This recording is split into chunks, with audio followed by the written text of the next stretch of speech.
And here in the top left-hand corner of the map, ESV Ohana. It is our red Protoss player. Down 1-2 at the moment here in IPL Fight Club. It is Creator.Prime.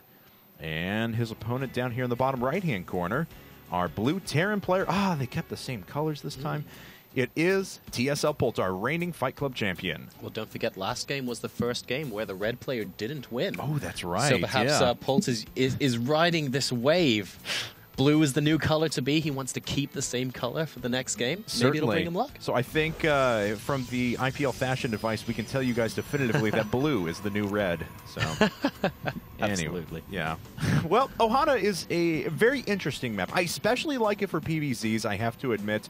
But PvT, it tends to create a very dynamic sort of play. Creator is going to be able to pull off his 3-base, very high upgrade Colossus strategy very easily if he wants to. As you can see, with the this is excruciatingly slow scroll. Okay, you can see that this ramp right here, not very wide, about the size of the one on, say, Shakura's Plateau. But then you have the back rocks, so as long as you defend up at the front, you can knock down the back rocks and take it pretty easy to take third. So, but if Polt wants to exploit that, what he can do, conversely, is float up along this very open path around the outside of the map and effectively drop in multiple places. So, can work well for both these guys' style of play. This would be a really decent map for Creator, just to go for his normal observer-heavy style, because he can place observers even on patrol, for example, which I think we don't see often enough from top-level players, in my opinion. But he could place them on patrol in these areas of the map that are very open, where Polt can't snipe them, which means he will effectively be immune to drops all game long. Now, we did see, of course, that Creator's been really, really good at leaving units in his base in preparation for these drops, and we can see that Polt is still sufficiently good with his army positioning and micro that he was still able to do a decent amount of damage with drops so far in this series. That's right. So it would definitely pay off for Creator just to keep an eye on those avenues of attack and maybe drop a couple more Overlords. So I'm really eager to see if he's going to be using that on this particular map architecture. Once again, though, we see it is a gasless one-racks fast expand out of Polt. My apologies.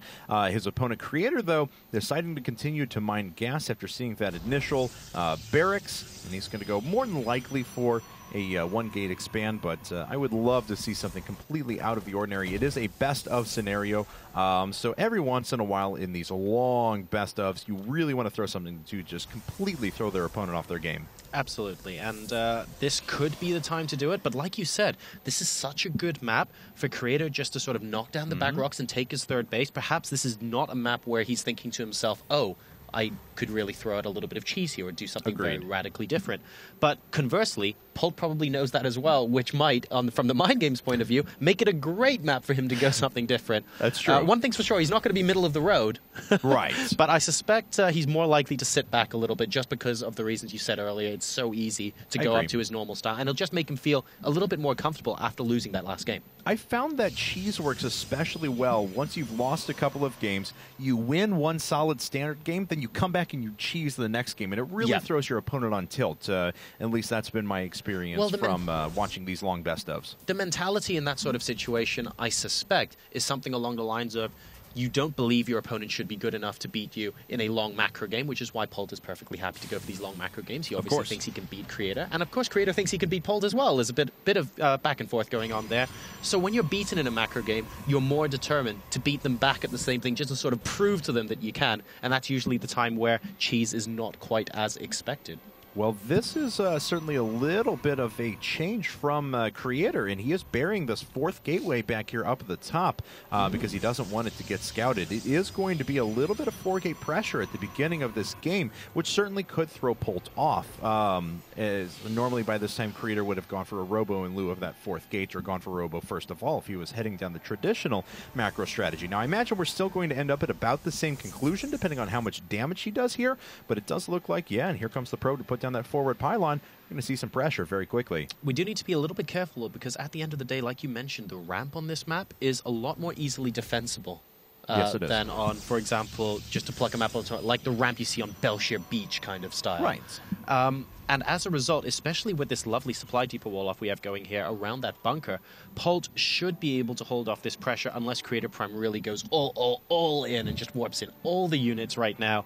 But I don't think he's going to risk doing that, especially he's just taken his natural expansion. It's not something that's particularly on the cards for him right now. It's going to be a bit of pressure, like you say. And I just don't see him barreling down this front door, Kevin. Well, we'll find out. Maybe he'll want to go through the back rocks as well. Polt does have sufficient vision of that to know that the health is being lost, though. And looks like he's getting ready to go through the front here, sending all of his zealots up to the top. We'll see what Polt can do. Is he pulling anything off of the line quite yet? No. And unfortunately, Creator is just running headlong into the bunker. He does get it, though. Trap some units at the back, and there was a little gap here where the zealots can actually start to make their way through. Polt is actually doing a brilliant thing, though. He's sending his SCVs through and then putting them on self-repair, so it stops the zealots from making their way through and not prioritizing them as targets, which allows Polt to kill a few more units. But that being said, Creator.Prime has still done some significant damage despite how well Polt was able to react to it. He is still going to suffer some big losses. I don't believe this because I knew that Polt should have been able to hold this, but he just didn't have SCVs in place. If he had a couple of SCVs in place in the bunker, he would have been able to wrap around the side a bit, but as it currently stands, Creator's going to be getting into his main base as well. He's going to be able to camp out the production structures of Polt, and I agree, I think this is probably going to be game. There's no way Polt can come back from this once the production structures are sufficiently camped out, pulling all of his SCVs in the main base now as well, and Creator just being nice and calm, rallying units into the main base to reinforce the army that's currently there, just sniping back, letting the Zealots do all the hits on the SCVs, which is beautiful stuff. GG!